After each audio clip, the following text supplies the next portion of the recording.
संत रामपाल जी महाराज एक ऐसे महान संत जिन्होंने अपनी सतभक्ति, तत्व ज्ञान, करुणा और सेवा के बल पर समाज में नई मिसाल कायम की है। संत रामपाल जी महाराज की अगुवाई में उनके सभी सतलोक आश्रमों से समाज कल्याण के अद्भुत कार्यों ने समाज को सुनहरे भविष्य की एक नई उम्मीद दिखाई है। संत रामपाल जी महाराज से नाम दीक्षा लेने के बाद लाखों लोगों की लाइलाज बीमारियां जैसे कैंसर, एड्स आदि ठीक हुई। संत जी के ज्ञान से प्रेरित होकर उनके अनुयायियों ने लाखों यूनिट रक्तदान किया। संत जी ने लाखों बहन बेटियों का दहेज मुक्त विवाह करवाया।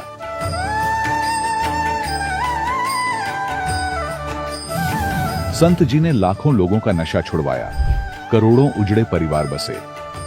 संत जी के आश्रमों में समागम के दौरान निःशुल्क नेत्र चिकित्सा, दंत चिकित्सा प्रदान की जाती है। संत रामपाल जी महाराज द्वारा समय समय पर पर्यावरण संरक्षण के उद्देश्य से बड़े स्तर पर वृक्षारोपण किया जाता है। संत जी ने जरूरतमंदों को तत्काल राहत पहुंचाने के लिए एम्बुलेंस सेवा शुरू की। संत जी अपने अनुयायियों को देहदान के लिए प्रेरित करते हैं, जिससे मानवता की सेवा और चिकित्सा क्षेत्र में सुधार हो सके। संत रामपाल जी महाराज के सभी आश्रमों में हर रोज निःशुल्क भंडारा आयोजित किया जाता है, जहां हर वर्ग, हर जाति और हर धर्म के लोग एक साथ बैठकर भोजन करते हैं।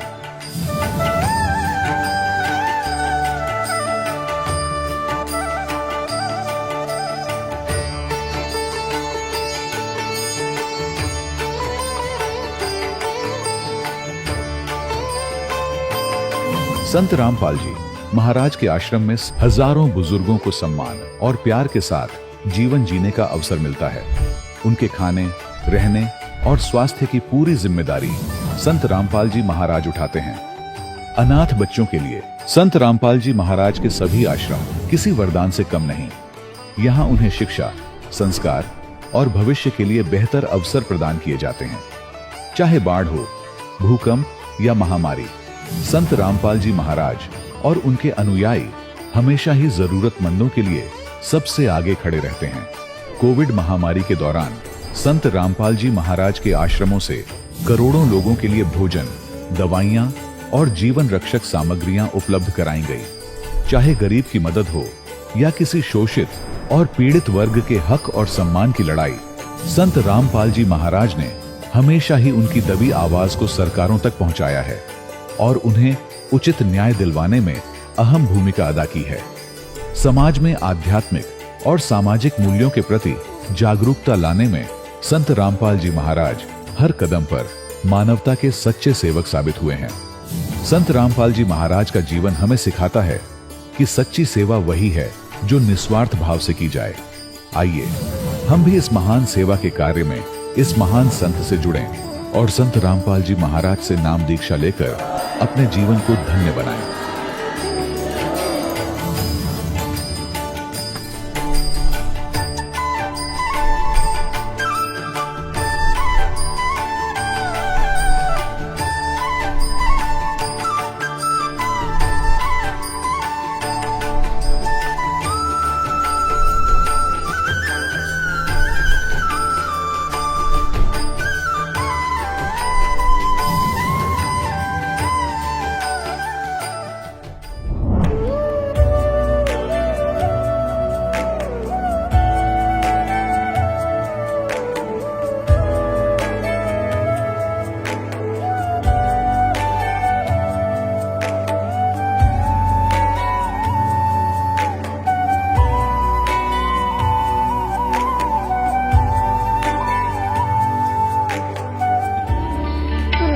परमात्मा को पाने तथा उसका वास्तविक लाभ प्राप्त करने के लिए पवित्र बाइबल में प्रमाण है कि प्रभु ने मनुष्य को अपना ही स्वरूप बनाया।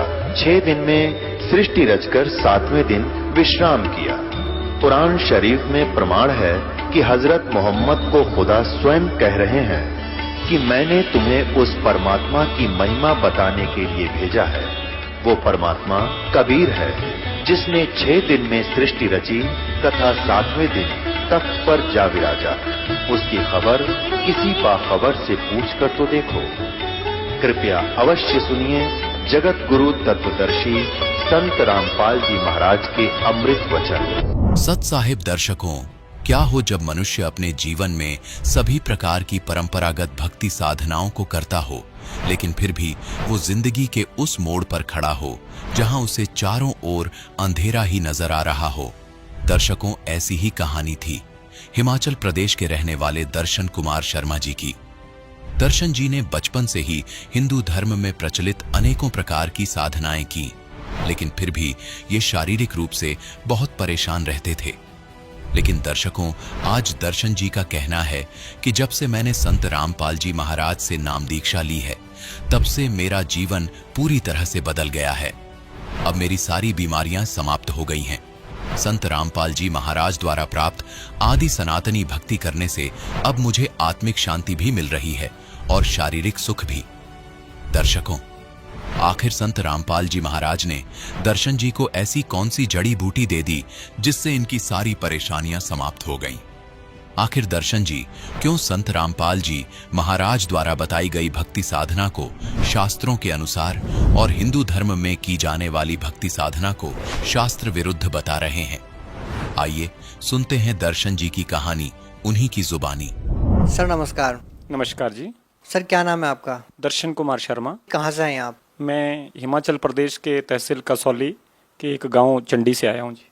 सर क्या करते हैं? मैं शिक्षा विभाग में राजनीतिक शास्त्र के लेक्चरर के पद पे कार्य कर रहा हूं। सर संत रामपाल जी महाराज से कब जुड़े? सर मैं 19 अप्रैल 2013 को तत्वदर्शी संत सदगुरु रामपाल जी महाराज से जुड़ा। सर संत रामपाल जी महाराज से नाम दीक्षा लेने से पहले आप क्या भक्ति साधनाएं करते थे? सर हिमाचल प्रदेश में आपको पता है देवों की भूमि माना जाता है और यहाँ देवी देवताओं की जो हमारे पूर्वज साधनाएं करते थे वही साधनाएं ट्रेडिशनल तौर पे हम भी करते आए हैं और अभी संत रामपाल जी महाराज से जुड़ने से पहले तक करते रहे। सर आपने संत रामपाल जी महाराज के अलावा अन्य संतों के सत्संग या नाम दीक्षा ली है? दीक्षा तो नहीं ली जी, लेकिन संत रामपाल जी महाराज से दीक्षा लेने से 2 वर्ष पूर्व में जो कुमार स्वामी जी हैं उनके समागमों में जाता था और जो पासवर्ड और जो साधना वो बताते थे उसको करता था, लेकिन मुझे उससे कोई ना तो शारीरिक ना कोई आध्यात्मिक सेटिस्फेक्शन हुई। सर क्या कारण मानते हैं कि किसी संत की शरण में जाने के बाद भी श्रद्धालुओं को लाभ नहीं होता है, और दूसरी तरफ एक संत हैं जो कहते हैं कि मैं शास्त्रों के अनुसार भक्ति बताता हूँ और वहाँ पर जाने के बाद लोगों को लाभ होता है? सर आप लोग क्या भिन्नता पाते हैं कुमार स्वामी जी या अन्य संतों व संत रामपाल जी महाराज के बीच में? सर जो दूसरे संत हैं संत रामपाल जी महाराज के अलावा वो शास्त्रों के अनुसार जो साधना बताई गई है और जो हमारे महान पुरुष हुए हैं जो उन्होंने जो साधना की है उस साधना को नहीं बताते, यानी शास्त्रार्थ साधना नहीं है, मेन कमी यही है उसमें। और संत रामपाल जी महाराज शास्त्रों के अनुकूल साधना बताते हैं, प्रॉपर वे ऑफ वर्शिप बताते हैं जिससे भक्तों को लाभ होते हैं। सर हमने संत रामपाल जी महाराज के हजारों अनुयायियों के इंटरव्यूज लिए हैं। उनका दावा है कि संत रामपाल जी महाराज जी से उनको जो मंत्र मिले हैं, जो साधना मिली है, वो साधना करने से उनको कैंसर जैसी भयानक बीमारियां ठीक हुई है, उनको आर्थिक लाभ भी हुए हैं, आध्यात्मिक लाभ भी हुए हैं। आप एजुकेटेड पर्सन हैं, क्या आप इस बात पे विश्वास रखते हैं? क्या वास्तव में ही संत रामपाल जी महाराज से नाम दीक्षा लेने के बाद आध्यात्मिक लाभ, भौतिक लाभ मिलते हैं? यहाँ तक कि वो दावा करते हैं कि संत रामपाल जी महाराज से नाम दीक्षा लेने के बाद जो नशा करते हैं, नशा भी ऐसी स्थिति में कि लोग मर जाएं और वो नाम दीक्षा लेने के बाद नशा छोड़ देते हैं। क्या आप विश्वास रखते हैं मंत्रों के जाप से इस तरह की जो भयानक बीमारियां होती है वो ठीक हो जाती है? सर लोग शिक्षित तो जरूर हुए हैं लेकिन आध्यात्मिकता से दूर होकर नास्तिक हो गए हैं। इसका कारण मैं ये मानता हूँ कि जितने भी अभी तक धर्मगुरु रहे हैं उन्होंने जो सद्भक्ति उन लोगों को दी उसमें त्रुटियां रही, उसमें प्रॉपर वे ऑफ वर्शिप नहीं रहा है, जिस कारण उन लोगों को लाभ नहीं हुए। मैं अपनी बात कह रहा हूँ, मैं अपना दावा करता हूँ कि मैंने जब से संत रामपाल जी महाराज से नाम लिया है मुझे तो शारीरिक, मानसिक और आध्यात्मिक बहुत सारे लाभ हुए हैं। सर आपका मानना है कि मंत्रों के जाप से लाभ होते हैं और आप दावा कर रहे हैं कि संत रामपाल जी महाराज से नाम दीक्षा लेने के बाद आपको लाभ हुए हैं, तो सर हम यदि शारीरिक लाभ की बात करें तो आपको संत रामपाल जी महाराज से नाम दीक्षा लेने के बाद क्या लाभ मिले? सर मैं अगर लंबी बात बताऊं तब तो 2003 से बहुत लंबा हो जाएगा, लेकिन मैं आपको 2012 की बात बताता हूं। जिला सोलन हिमाचल प्रदेश में हैं, वहाँ के मैक्सिमम टीचर्स ये जानते हैं कि जो मेरी आवाज़ है वो आवाज़ ही चले गई थी, मैं बोल भी नहीं पाता था। और आप जानते हैं जैसा मेरा जो विषय है वो लेक्चर देने का है, 1-1 घंटा लगातार लेक्चर देना होता है, तो जब आवाज़ ही नहीं आई तो मैं तो या तो मुझे रिटायरमेंट लेनी थी या घर बैठना था, यही काम हो सकता था। लेकिन मीन टाइम में मुझे सदगुरु रामपाल जी से सद्भक्ति मिली और मैं उन मंत्रों के जाप से और जो मुझे सद्भक्ति मिली उससे मेरी ये आवाज़ आज जो आप सुन रहे हैं यहाँ मीडिया वाले, ये उसी का ही परिणाम है। मैं पूरे भारतवर्ष के कोई बड़े मंदिर मैंने नहीं छोड़े हैं, अमरनाथ से लेकर त्रिवेंद्रम तक की बड़ी जगहों पर मैं गया है। उसका मैं कारण बताता हूँ आपको।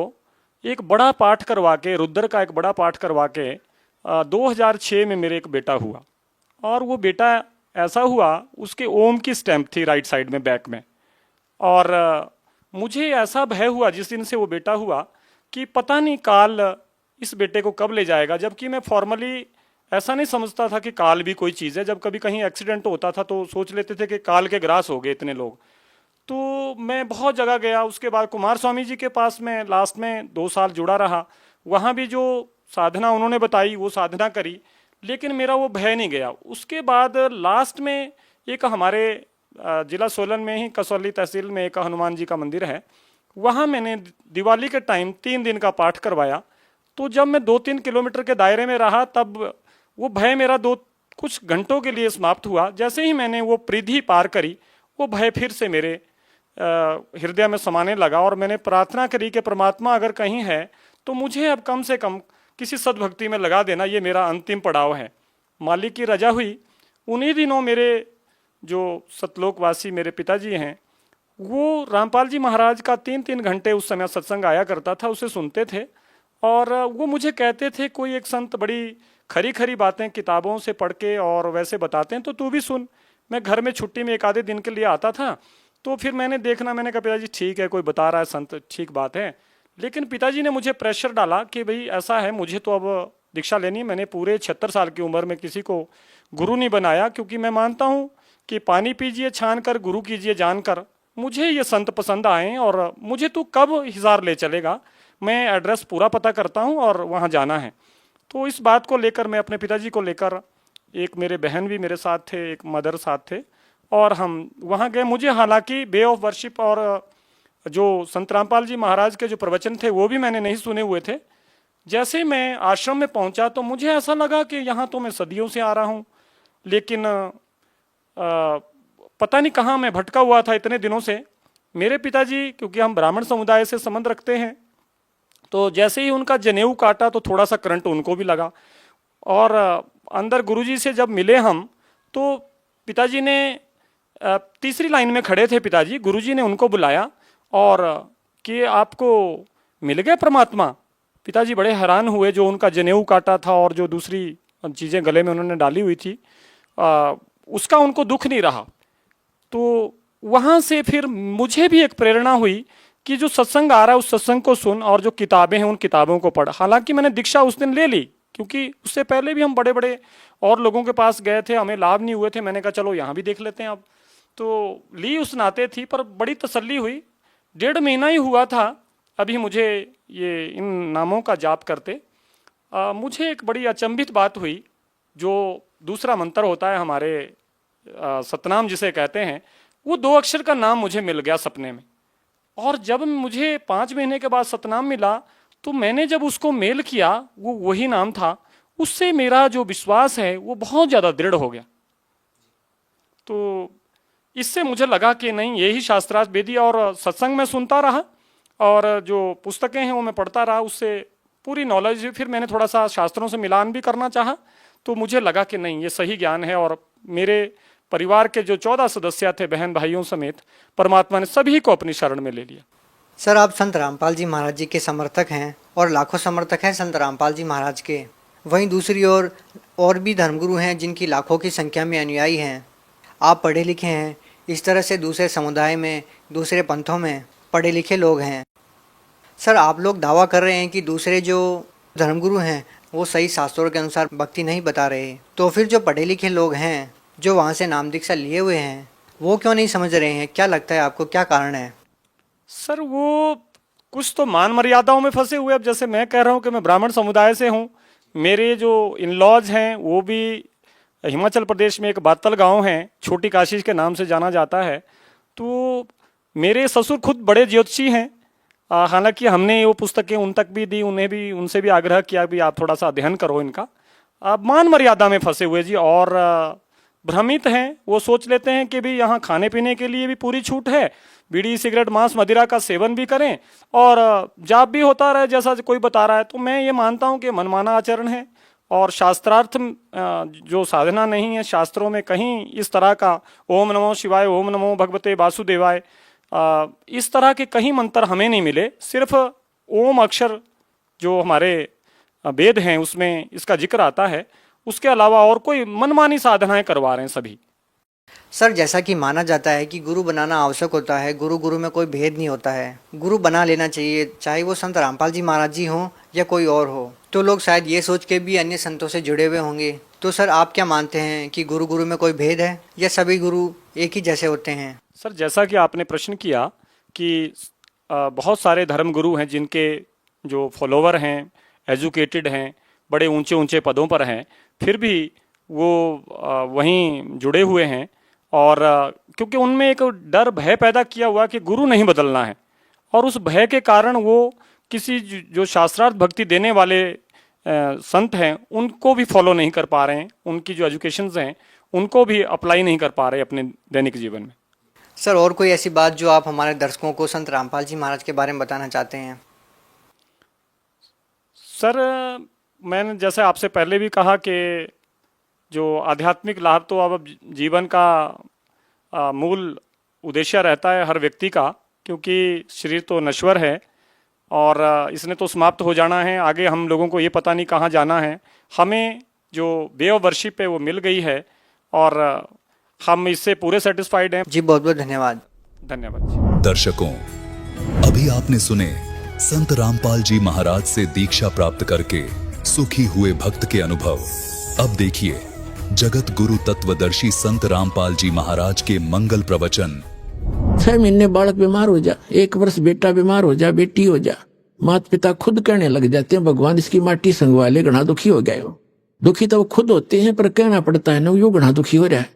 इसी प्रकार माता पिता 6 महीने दुखी हो जा, दरंग मार जा, टट्टी पेशाब दौड़ा पड़ जा, पुत्र बदूर बेटा तो जल्दी हाथ खड़े करया करे।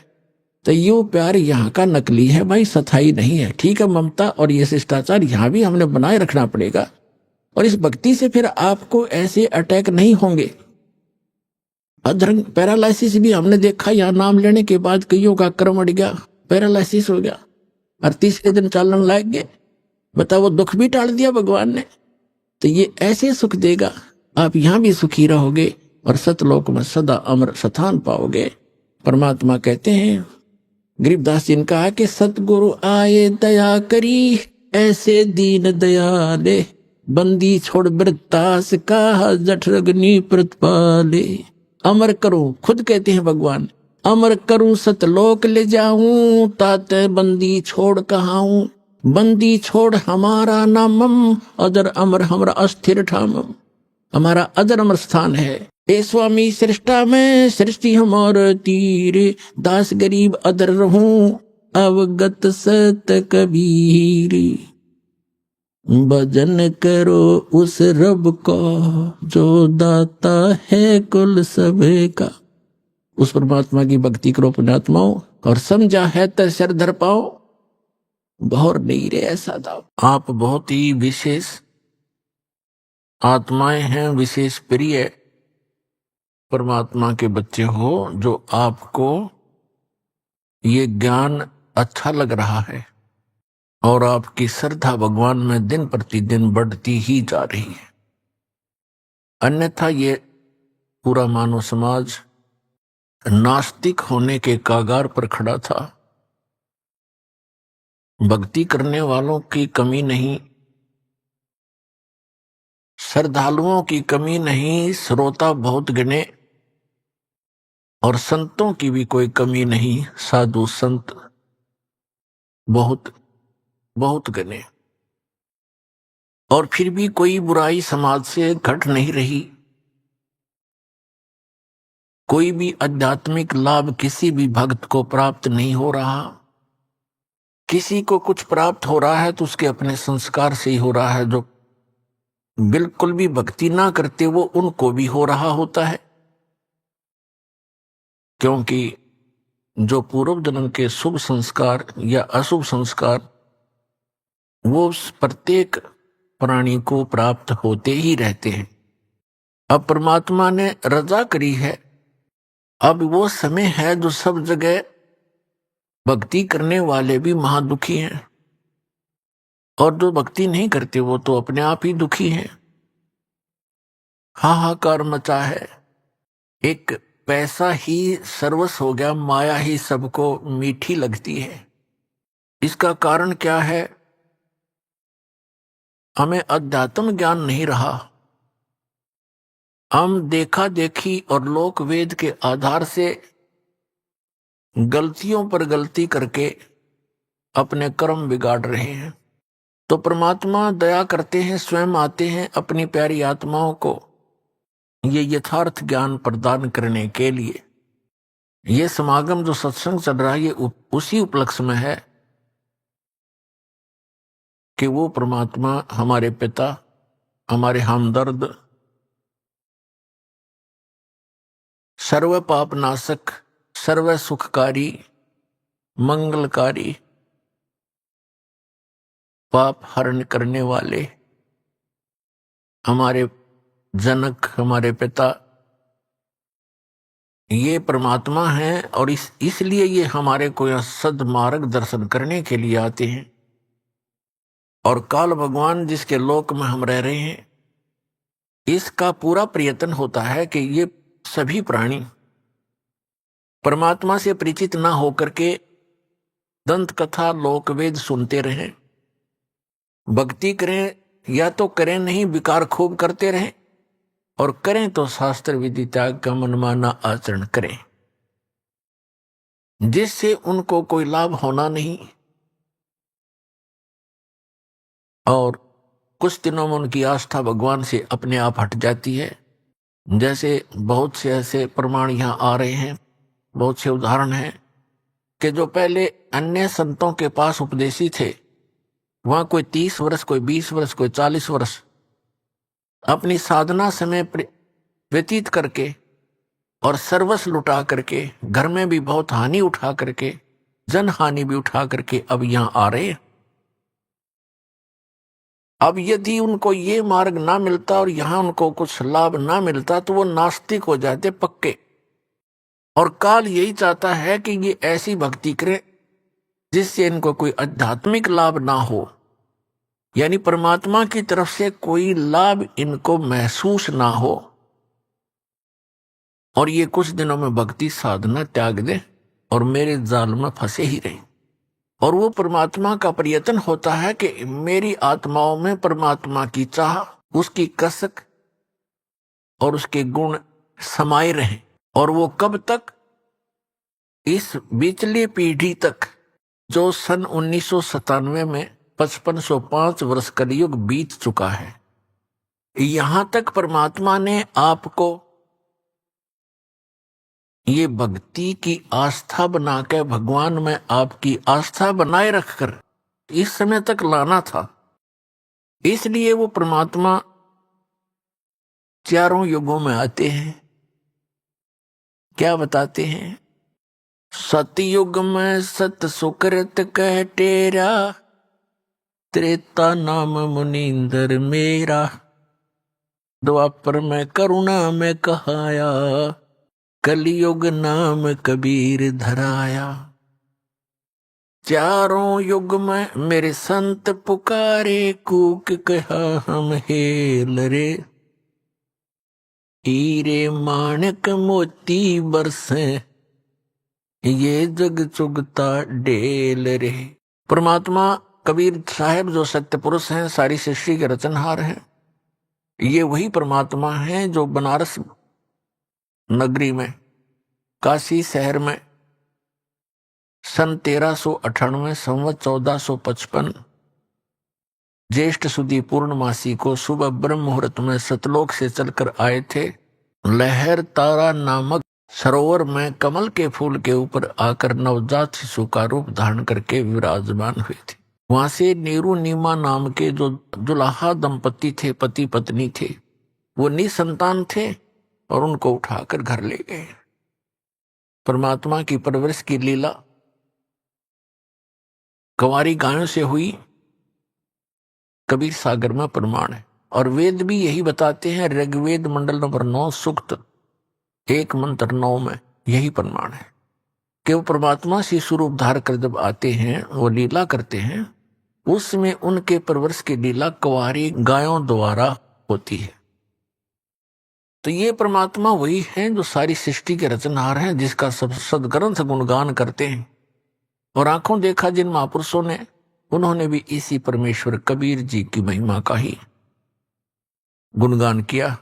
और ये वही परमात्मा है, सारी सृष्टि का रचनहार है। इसके विषय में जिन महापुरुषों को परमात्मा प्राप्त हुए, जिन्होंने परमात्मा का वो निज धाम देखा, लोक देखा, सतलोक देखा, जहां हम सभी रहा करते थे, उन्होंने फिर अपनी अमृत वाणी में बोला और बताया, हम सुल्तानी नानक तारे दादू को उपदेश दिया, जात जुलाहा भेद न पाया, ये काशी में कबीर हुआ। अनंत कोटि ब्रह्मांड का एक रति नहीं भार, सतगुरु पुरुष कबीर हैं कुल के सृजनहार। सतयुग में सत सुकृत कै टेरा, त्रेता नाम मुनिंदर मेरा। सतयुग में परमात्मा सतसुकृत नाम से आए। ऐसे ही कमल के फूल के ऊपर सरोवर के अंदर विराजमान हुए नवजात शिशु बना करके। वहां से एक विद्याधर नाम के ब्राह्मण और उनकी पत्नी दीपिका, वो निसंतान थे, परमात्मा को घर ले गए और कुंवारी गायों से उनकी परवरिश हुई। 5 वर्ष की आयु में मनु जैसे जो विद्वान प्रसिद्ध हो रहे थे, पाक रहे थे, उनके छक्के छुड़ा दिए, जुबान नहीं छोड़ी उनके मुख में। और एक ही प्रश्न परमात्मा किया करते थे, कौन ब्रह्मा का पिता है, कौन विष्णु की मां, शंकर का दादा कौन है, ऋषि जी मोहे बता। उनके पास कोई उत्तर नहीं था। उल्टा परमात्मा के साथ ही वो बेहुदा व्यवहार करने लग जाते थे। ये झूठा है, ये कपटी है, ये पता नहीं किस जाति का है। वहां पर एक पढ़ा मिला था, विद्याधर के घर आ गया, ब्राह्मण के घर। ये ऐसी ऐसी नीच बातें वो परमात्मा के लिए बोलने लगे, विषय बदल दिया करते थे। इसी प्रकार परमात्मा त्रेता युग में मुनिंदर नाम से प्रसिद्ध हुए। उस समय वही आत्मा जो विद्याधर और दीपिका वाली थी, वो दोनों त्रेता युग में फिर ब्राह्मण कुल में ही उनका जन्म था। दोनों का संयोग होया। उनके नाम थे वेदविज ब्राह्मण पंडित और सूर्या नाम की उसकी पत्नी जो दीपिका थी, वो सूर्य नाम से जन्मी, पुनर्जन्म हुआ। ऐसे ही वो निसंतान थे। परमात्मा फिर उनको ऐसे ही सरोवर के ऊपर कमल के फूल पर सुबह सुबह मिले, वो उठा करके घर ले गए। उस समय परमात्मा ने उन ऋषि महर्षियों को सबको निरुत्तर कर दिया। सभी परमात्मा के साथ अच्छा व्यवहार नहीं करते थे और उनको ऐसे ही उलाहने दिया करते, ताने लगाते थे, व्यंग कसते थे कि ना जाने तो किस जाति का है, वेद बीज को कहाँ पड़ा मिला था। जब त्रेता युग में परमात्मा आए हुए थे, उस समय की एक कथा सुनाते हैं, परमेश्वर की सुप्रसिद्ध है। एक भक्त ने प्रश्न किया था, जब दास गांव गांव में घर घर में सत्संग करने जाता था, उसने सत्संग सुनने से पहले कहा, जी मैं रामायण को बहुत अच्छी तरह पढ़ता हूं और गहनता से उसका अध्ययन करता हूं। मुझे 1-2 प्रश्न ऐसे खटक रहे हैं जिनका मुझे किसी भी मंडलेश्वर के पास, किसी भी संत ऋषि आचार्य शंकराचार्य संत महात्मा के पास उसका उत्तर नहीं मिल पा रहा। उत्तर वो देते हैं अपने ढंग से, पर मेरी संतुष्टि नहीं होती। मैंने कहा, बोलो भाई बताओ क्या प्रश्न है आपका। उन्होंने कहा कि रामायण के अंदर मंदोदरी जो रावण की पत्नी और विभीषण, उनकी ऐसी वाणी है रामायण के अंदर, उन्होंने जो विचार व्यक्त किए हैं, उस राक्षस नगरी के अंदर ऐसे शुभ विचारों के ये आत्मा कहां से आ गई, इनको ये ज्ञान कहां से प्राप्त हुआ। मंदोदरी कितना समझाती है, विभीषण भी बहुत अच्छे वचन कहता अपने भाई को, ये विचार उनके पास कहां से आ गए, और पूरे श्रीलंका के अंदर कोई बोलनिया नहीं था। और दूसरा वो ये कह रहा था कि जैसे हम सुनते हैं कि समुद्र के ऊपर पुल बनाया, कभी तो हम सुनते हैं कि श्री रामचंद्र जी ने पत्थर तरा दिए, फिर हम ये भी पढ़ते हैं कि श्री रामचंद्र जी ने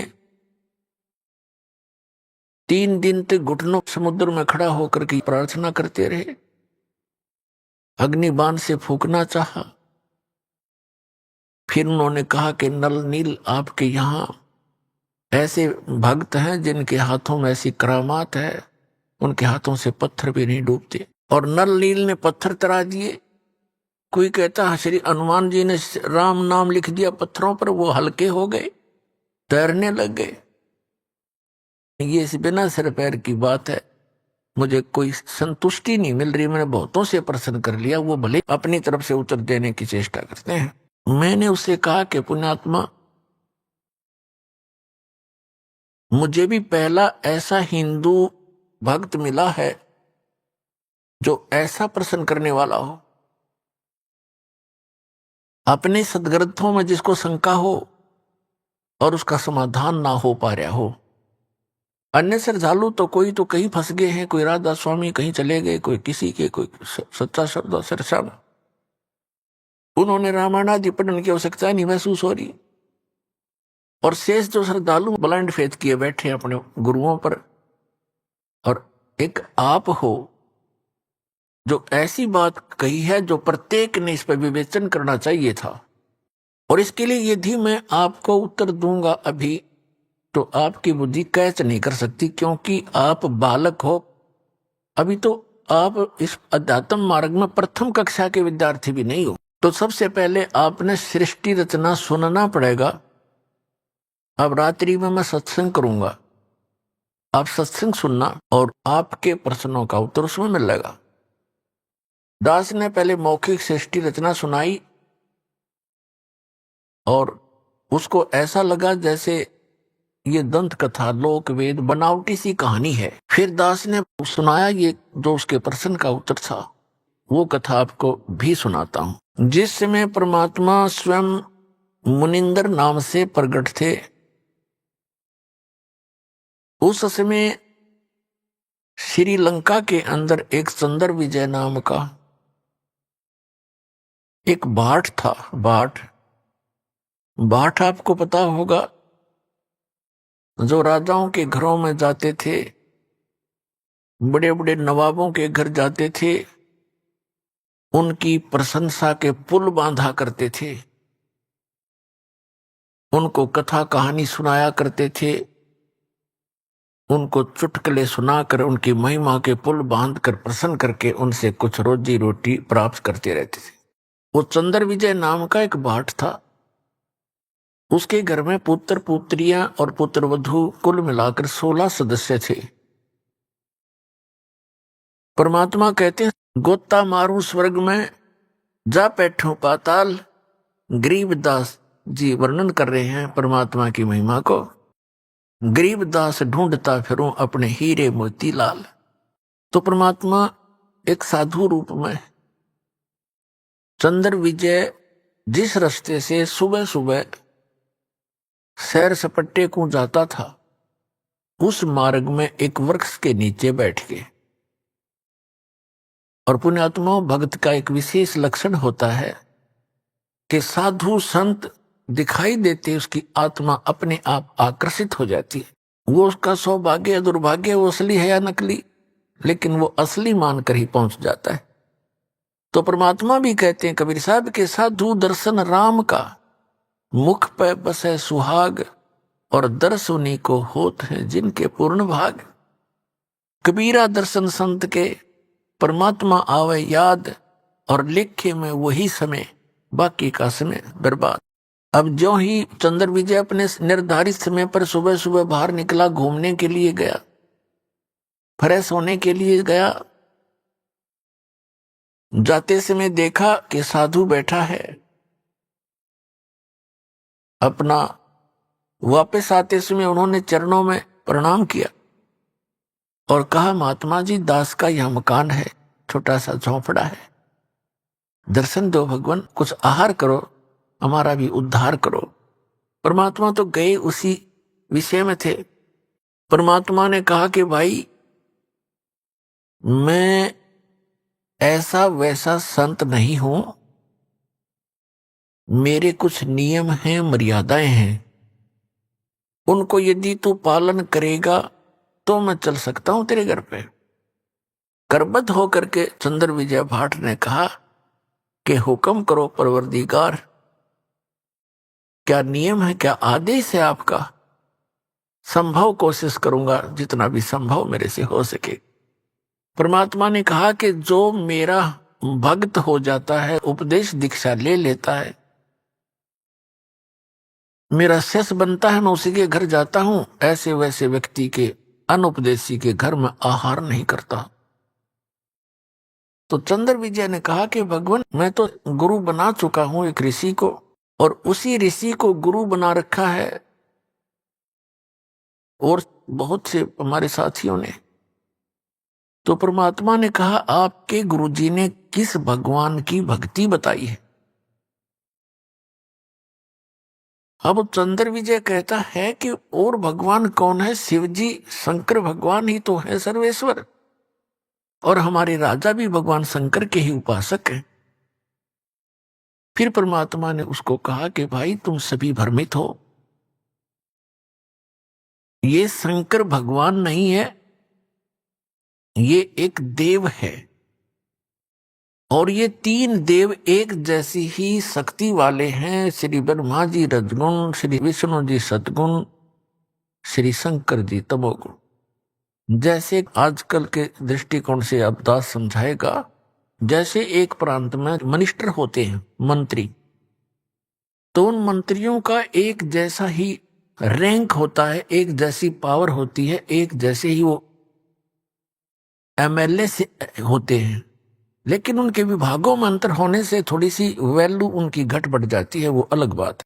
फिर परमात्मा ने बताया, तीन लोक का राज है ये, ब्रह्मा विष्णु महेश, ऊंचा धाम कबीर का, बाणी बिरह विदेश। तीन देव की जो करते भक्ति, उनकी कदे ना होवे मुक्ति। गुण तीनों की भक्ति में ये भूल पड़ो संसार, कहे कबीर निज नाम बिना कैसे उतरो पार। अब चंद्र विजय को कुछ बात खटकी, कुछ हटकर ज्ञान था, कभी कड़वा लगा, कभी मीठा लगा। घंटा 2 घंटे डिस्कशन करने के बाद उसने निर्णय ले लिया कि भगवान, आपका ज्ञान भले ही मैं पहली बार सुन रहा हूं, पर आत्मा को खींच रहा है, कुछ अच्छा सा भी लग रहा है। शुरू शुरू में तो अच्छा नहीं लग रहा था। तब चंद्र विजय ने कहा कि भगवान, दीक्षा दे दो दास को। परमात्मा ने उसको मंत्र दिया और कहा, अब दर्शन दो दास के घर पे। तो चल पड़े मालिक। अब चंद्र विजय के घर रहे परमात्मा 2, 3, 4 दिन, प्रार्थना करके रखा उनको। सारे परिवार को बैठा लेते थे और सत्संग सुनाते थे, ज्ञान सुनाते थे। तो प्रथम बार तो केवल चंद्र विजय ने ही दीक्षा ली, बाकी सदस्यों ने नहीं दीक्षा ली, क्योंकि पहले बड़े श्रद्धालु व्यक्ति थे। दीक्षा ग्रहण बेसिक ना की, लेकिन ज्ञान सुनते रहे। परमात्मा चले गए, वो फिर कुछ दिनों के बाद फिर आए। उस समय तक चंद्र विजय ने सारे परिवार को तैयार कर लिया दीक्षा दिवाने के लिए। परमात्मा आए, पीछे उन्होंने सब ज्ञान पर डिस्कस किया और सब ने स्वीकार किया कि बात सारी सत्य है और समर्थ है ये संत, इनके दर्शन से ही आत्मा प्रसन्न होती है। जिन मिलते सुख उपजय, मिटे कोटि उपाद, भवन चतुर्दश ढूंढियो वो परम स्नेही साध। और वो तो परमात्मा आए थे, उन सब ने दीक्षा ले ली। पूरे चंद्र विजय भाट के 16 के 16 सदस्य दीक्षित हो गए। अपने आत्माओं देखना मालिक की कैसी रजा होती है। अब पहले चंद्र विजय की पत्नी करमवती प्रतिदिन मंदोदरी के पास जाती थी, घंटा 2 घंटा उसका मनोरंजन करवाया करती थी। और क्या सुनाया करती थी? ऐसे ही घटिया सतर के चुटकुले, बेहुदी बातें जो आम समाज में कहीं भी नहीं जाती। इस तरह की घटिया प्रकार के चुटकुले ऐसे ही जैसे बतलाया करती हैं वो दोनों जनी, और मंदोदरी को हंसाया करती थी, खुश करती थी। जब उस करमवती को ये ज्ञान हुआ, फिर वो जाकर के मंदोदरी जी को, Mandodari wife of Ravana king of Lanka, उसको समझाने लगी, ये ज्ञान सुनाने लगी। इस ज्ञान को सुनकर मंदोदरी की आत्मा ऐसे खिंचने लगी और एक दिन ये बोली कि करमवती, तेरे अंदर तो सारा डंगा भरा था, ये बात तू लाई कहां से? इतने सुंदर वचन आत्मा को खींच रहे हैं, तो ये ज्ञान कहां से लाई? तेरे सतर का ज्ञान नहीं है ये, वरना आज तक हमने किसी सतग्रंथ में देखा नहीं और किसी पुराण में पढ़ा नहीं, किसी ऋषि ने सुनाया नहीं। यूं बता, ये कथा तेने ये ज्ञान सुना कहां से? करमवती ने बताया कि हमारे घर पे हमारे गुरु जी आते हैं, उन्होंने ये ज्ञान सुनाया मंदोदरी। अब मंदोदरी ने कहा कि अब के तेरे गुरुजी आए तो मेरे घर बुला के लाना। अब परमात्मा फिर जाना ही था अपने पेड़ पौधों को संभालने के लिए। तो परमात्मा गए तो करमवती ने कहा, हमारे राजा की रानी को मैंने आपका ज्ञान सुनाया, वो बड़ी प्रभावित हुई और वो आपका दर्शन करना चाहती है। उसने कहा है कि आप एक बार अपने गुरुजी को बुला लाओ। परमात्मा कहने लगे, बेटा, रावण जो है एक बहुत अहंकारी व्यक्ति है, और वहां यदि मैं जाऊंगा और वो इंसल्ट कर देगा और उधर से अपनी पत्नी को कहेगा तू क्यों बुलाया तूने ऐसे गैर पुरुष को, तो बेटा उसके जीने भी समस्या हो जाएगी। और यदि उसको आवश्यकता है तो यहां आ जाएगी।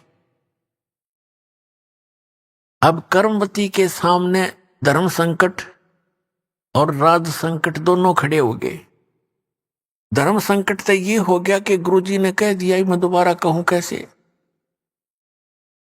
और राज संकट ये खड़ा हो गया कि मंदोदरी मेरी महारानी है और उसको यूं कैसे कहूं कि ये जवाब मिल गया।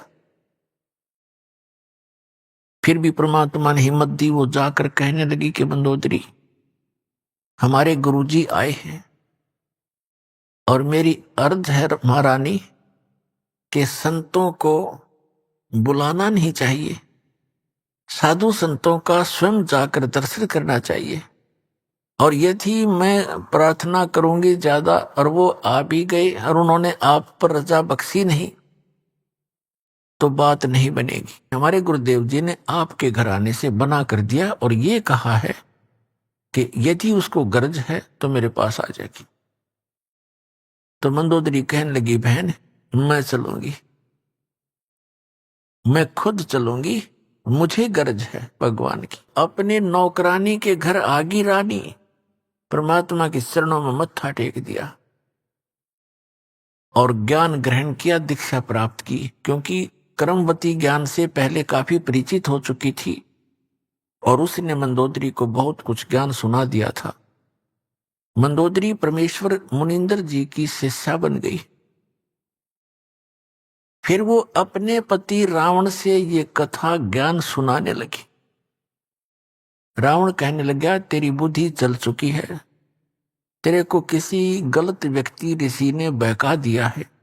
भगवान शंकर से ऊपर कोई शक्ति है, देख मेरे कैसे ठाठ कर रखे, कैसी मेरे को सिद्धियां दे रखी है, सारी सोने की लंका बना ली है। ए मूर्ख औरत, तू अब भी नहीं समझ पाई, किसके चक्कर में फंस गई? मंदोदरी कहने लगी, रावण तू मेरा पति है और मेरा कर्तव्य है तेरे को समझाने का और कहने का, आपका भी फर्ज है मुझे शिक्षा देने का, लेकिन जो ज्ञान मेरे समझ में आया है ये ज्ञान उत्तम है और अपने जो शंकर भगवान है ये समर शक्ति नहीं है। ये केवल वर्क डन दे सकते हैं जो आपका किया कर्म आपको मिल रहा है अपने तपस्याएं की, क्योंकि वो ज्ञान से परिचित थी जिस कारण से आपको सिद्धियां भी मिल गई है। लेकिन ये अस्थायी है, एक दिन आपकी भी मृत्यु होगी और शंकर भगवान की भी मृत्यु। रावण कहने लगा, आज के बाद मेरे से जिक्र भी मत कर देना, क्योंकि उसने तो राज चाहिए था, राज उसको प्राप्त था, बस फाइनल उसने ज्ञान इतना था उसको। ऐसे गुरु मिले हुए थे। एक दिन उसने अपने देवर विभीषण के सामने ये जिक्र किया कि है तो ये भी उसका भाई, लेकिन मेरा कर्तव्य है समझाने का, मानो चाहे मत मानो। विभीषण को जब ये ज्ञान सुनाया तो कहने लगा, मंदोदरी आप ये ज्ञान कहां से लाए, और यदि मेरे भाई ने सुन लिया तो ज्यादा पिटाई कर देगा तेरी। मंदोदरी कहने लगी, मैंने तेरे भाई से बता दिया, सारा कुछ सुनाने की चेष्टा की पर वो मान्या गति नहीं, पिटाई तो नहीं की लेकिन वचन ऐसे कह दिए कि आगे से मेरे सामने जिक्र भी नहीं करेगी। तो विभीषण कहने लगा कि आपको कहां से ज्ञान प्राप्त हुआ कि मैंने गुरु बना लिए। एक महापुरुष आते हैं चंद्र विजय भाट के घर पे, मैं वहां दीक्षा लेकर आई हूं। विभीषण कहने लगा, इतना उत्तम ज्ञान और आपने मुझे पीछे क्यों छोड़ दिया, मुझे भी दीक्षा दिला दो। तो विभीषण ने भी परमेश्वर मुनिंदर जी से दीक्षा ग्रहण की। अपने आत्माओं कुछ समय के उपरांत श्री रामचंद्र जी वनवास काट रहे थे और साथ में उनकी धर्मपत्नी सीता जी। तो रावण ने सीता का अपहरण कर लिया, अपने नौलखे बाग में उसको बंदी बना दिया, कैद कर लिया और उसको तरह तरह की यातनाएं दी और अपनी पत्नी बनाने की भी कुचेष्टा की, लेकिन वो सती परमात्मा की शक्ति कुछ उसके साथ थी, रावण सफल नहीं हुआ। रावण को कुछ ऐसा श्राप लगा हुआ था जिस कारण से उसका धर्म पतिव्रता का बचा रहा। फिर भी उसकी कुचेष्टा जारी रही। मंदोदरी को भी पता था इस बात का। मंदोदरी भी समझाया करती थी कि आप ऐसी गलती मत करो। कबीर परमेश्वर से मंदोदरी ने प्रार्थना की कि हे गुरुवर, मेरे पति किसी औरत को उठा लाए और पता नहीं वो कौन है, वो बहुत ही सुंदर है और मेरे पति की नीयत खराब है और पुण्यात्मा एक औरत कभी पसंद नहीं करती उसका पति कोई गलती करे। इस कारण से उन्होंने परमात्मा से प्रार्थना की। परमेश्वर ने कहा, बेटा ये आम औरत नहीं है और रावण इसमें अपनी कुचेष्टा में सफल नहीं हो पाएगा, तू चिंता ना कर। फिर भी मैं बताता हूं बेटा, उसको कह दे तेरे पति को कि इस देवी को लौटा दे, इसी में इसकी खैर है। ये आम औरत नहीं है, ये लक्ष्मी अवतार है और श्री विष्णु श्री राम रूप में अपने कर्माधार से यहां वनवास प्राप्त किए हुए थे। राजा दशरथ के घर उनका जन्म है और वो दोनों भाई जंगल के अंदर भटक रहे हैं, इसकी खोज कर रहे हैं और वो यहां तक पहुंचे भी। एक दिन सेना भी लेकर आएंगे, युद्ध भी होगा, इसको सहर्ष लौटाकर अपनी अक्षमा याचना कर ले तो इसकी जान बच सकती है, तेरा सुहाग रह सकता है। अब मंदोदरी जी अपने गुरुदेव के एक एक वचन को फाइनल मानती थी कि जो ये कहते सारी सत्य है, क्योंकि वो तो भगवान भी थे। रावण को जाके मंदोदरी ने कहा कि आप इस देवी को लौटा दो, ये आम औरत नहीं है, ये इस भगवान विष्णु की पत्नी समझो, लक्ष्मी जी आई हुई और श्री विष्णु जी ही श्री रामचंद्र रूप में जो इनके पति हैं वो जंगल में घूम रहे हैं, इसकी खोज कर रहे हैं। आप इसको लौटा दो और अक्षमा याचना कर लो। रावण ये बात सुनकर ऐसा क्रोधित हो गया कहने लगा, ये मूर्ख औरत, तेरा दिमाग खराब है। एक 2 मांसाहारी मस्करे जंगल में फिरते हैं तीर लिए, उनसे मुझे डराती है। मेरे 1 लाख पुत्र है, 1.25 लाख मेरे नाती हैं, मेघनाथ और जैसे मेरे पुत्र हैं, कुंभकर्ण जैसे मेरे भाई हैं, तू किससे मुझे डराती है? 1-2 व्यक्ति जंगल में फिर रहे हैं और माफी मांगने की कहती है, क्षमा याचना करने की कहती, तेरी बुद्धि चल गई है, बहुत कुछ खरी खोटी कही। अब मंदोदरी को अपने गुरुदेव की बात पर फाइनल विश्वास था, अटल विश्वास था कि न जो बोला सही है। तब परमात्मा से उन्होंने फिर स्वयं प्रयत्न किया। उधर से सीता जी की खोज करते करते हनुमान जी ने वो सुराग लगा ही लिया था कि रावण के 9 लखा बाग में वो कैद हैं। फिर वो तैयारी हो रही थी उधर से सेना की। रावण के पास भी एक संदेश से आ चुके थे कि आप ये लौटा दो। जैसे अंगद जैसे दूत बनकर भी आ लिए थे और इसने आप सारा कुछ कर लिया था। अंगद का पैर भी नहीं हिला था उसके महाबलियों से, फिर भी बुद्धि काम ना करे थी, क्योंकि रावण इतना तगड़ा बताया है सूक्ष्म वेद में परमात्मा ने कि एक समय में 100 मटके तो दारू के पिया करता, शराब के, और 100 जोटियां का मांस खाया करता। वो तरह जो भाई और ब्राह्मण था, एक भैंसे का मांस खाने लगे जैसे खाते होंगे जितने, मेरे ख्याल में 100 आदमी नहीं खा सकते वर्तमान के। और उस समय 100 मटके दारू के, एक मटका भी बड़े होंगे उनके उस समय के थे, अभी 15-20 लीटर का तो एक घड़ा होता ही होता है। 100 मटके दारू के एक बार पिया करता और 100 जोटियां का मांस, भैंसों का मांस खाता था। इतना तगड़ा बलशाली। सतयुग में 100 फुट की हाइट होती थी मानव की, मनुष्य की, और त्रेता में 80-70 फुट की हाइट होती थी। इतने लंबे, और फिर चौड़ाई से पैरेलल होगी इसकी। तो बुद्धि भ्रष्टता पी कर, दारू शराब पी कर, खा कर मांस, सच्चाई पर विचार करना बंद कर दिया। परमात्मा ने बताया है कि तेरा सुहाग उजड़ेगा या तो इसे न मना ले। तब एक दिन मंदोदरी ने भगवान से कहा, गुरुदेव आप कृपा करो, एक बार आप समझा दो मेरे पति देव को, और यदि वो आपकी बात नहीं मानेगा तो मैं उसे न मराए मान लूंगी। आज से ही मैं अपने आप को विधवा समझ लूंगी अगर आपकी बात नहीं मानी उसने। आप नहीं जाओगे दाता तो मेरी आत्मा में तड़फ बनी रहेगी कि शायद गुरु जी कह देते तो मान जाते। जिस समय ये उसको पता लग गया था रावण को कि सेना बाहर भी इकट्ठी हो रही है और कभी भी आपके साथ घटना घट सकती है, इसलिए वो गुप्त मीटिंग कर रहा था सभी अपने मंत्री महामंत्रियों के साथ, और सभी अपने पुत्र रिश्तेदारों को इकट्ठा कर रखा था।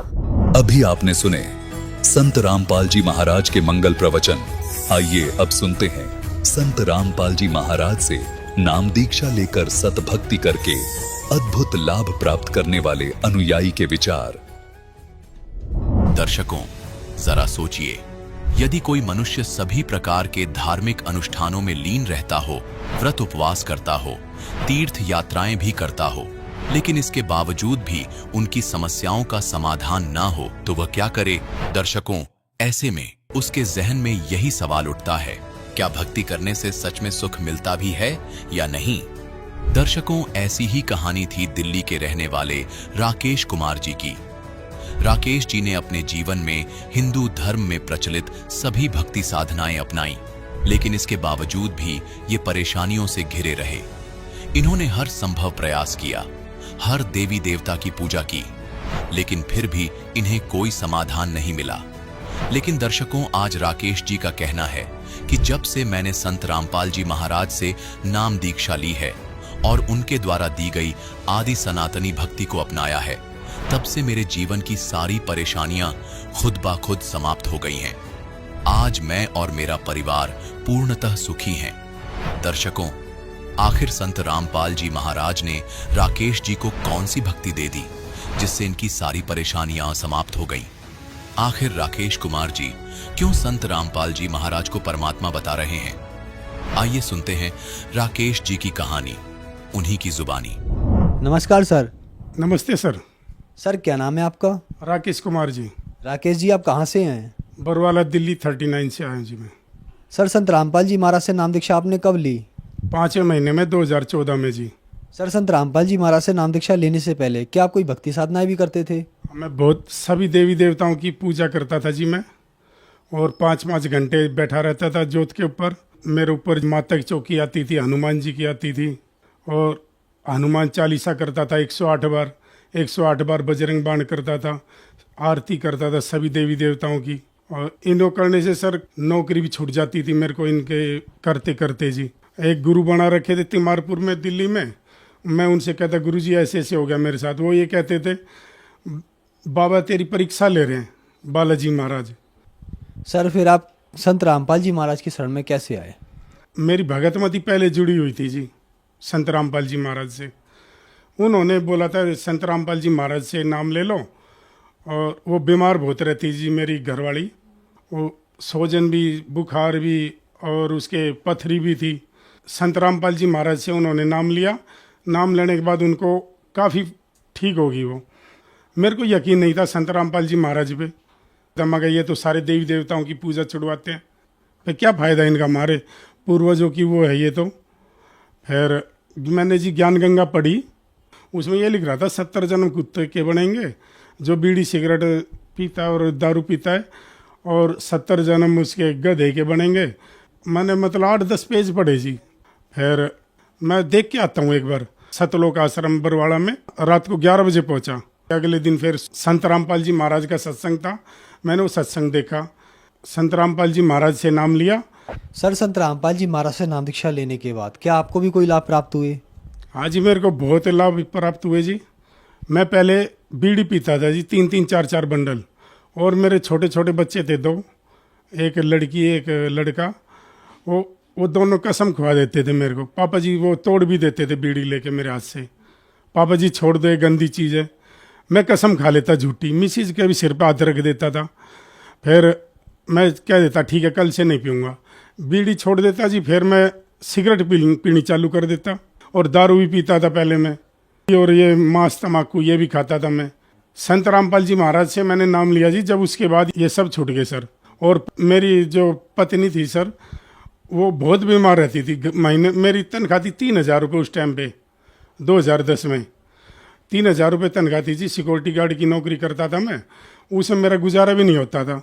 दवाई आ जाती थी 3,000 रुपये की तो हर महीने में। मेरी पत्नी संत रामपाल जी महाराज से उन्होंने नाम लिया। नाम लेने के बाद उन ठीक होगी सर। संत रामपाल जी महाराज से नाम लेने के बाद पहले तो 3,000 रुपये तनख्वाह मिलती थी, अब मेरे को गवर्नमेंट रेट 15,000 रुपये तनख्वाह मिलती है। ये सारी मेरी आर्थिक स्थिति ठीक होगी जी संत रामपाल जी महाराज से नाम लेने के बाद में, और मेरी तरक्की पे तरक्की होगी जी। आज वो मेरी बेटी LLB करी है, 92,000 रुपये साल की फीस जाती है उसकी, और 22,000 रुपये बेटे की फीस जाती है, वो इंजीनियरिंग कर रहा है आज। और आज मेरे को पैसे मांगने की ज़रूरत ही नहीं पड़ती कि संत रामपाल जी महाराज की कृपा से आज पूरा परिवार सुखी है जी। और अब ना कोई रोग है चारों सदस्य में, और आर्थिक स्थिति हमारी बहुत बढ़िया है जी। सर संत रामपाल जी महाराज से नाम दीक्षा लेने के बाद आपको लाभ ही लाभ मिले, तो जो दर्शक आज आपको देख रहे हैं आप उन्हें क्या कहना चाहेंगे? मैं उनको यही कहूँगा सर, संत रामपाल जी महाराज से नाम लो और अपना कल्याण करवाओ जी।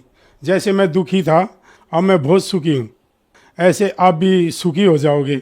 सर संत रामपाल जी महाराज से नाम दीक्षा कैसे ले सकते हैं? चैनल है उसमें पट्टी नीचे चलती है, उसमें फ़ोन नंबर लिखे हुए हैं जी, और SMS नंबर है, उनमें फ़ोन करो, संत रामपाल जी महाराज से अपना नाम ले सकते हैं जी। धन्यवाद सर। नमस्ते सर।